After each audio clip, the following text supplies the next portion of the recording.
Danilo, listen, let's talk about your Dakar experience so far. And before we talk about stage 5, when you came into this event, what was it that you were expecting? For sure, I didn't expect it was so tough, so long. After the second, third day, your body starts to get used to the bike. For sure, that my hands are full of... Let's have a look.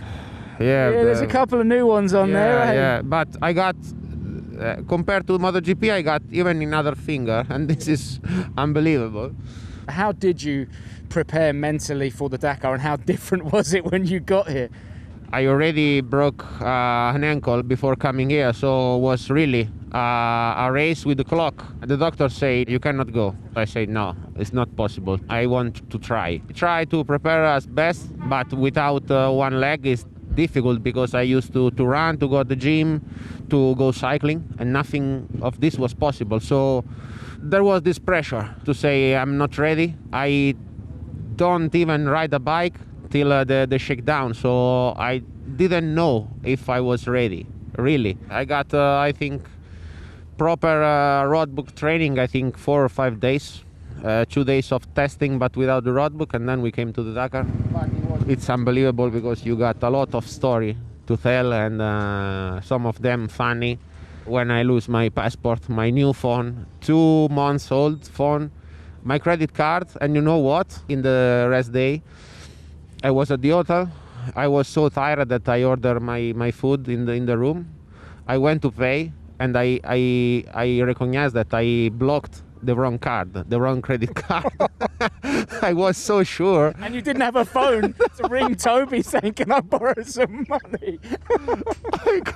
I call our team coordinator and say, have you some money? Because I blocked the card, the credit card I have, and the other one lost in the desert, so I don't know how to pay my dinner. It's all part of the adventure.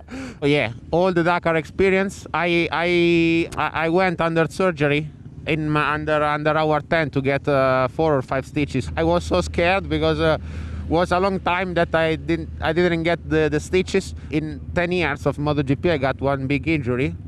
10 days in Dakar, I already got 2. It was all worth it on stage 5. You know, when you got back and you could see the emotion. Did you ever imagine that you were going to come here and win a stage? No, when they told me I won was really something that paid me back. The difficult thing to quit MotoGP because I always wanted to be world champion. And then the last November I quit my career in MotoGP, so I had to accept that I could not be a MotoGP world champion. So I said, okay, go to this Dakar, try to have fun, to enjoy, but till that moment nothing of it came.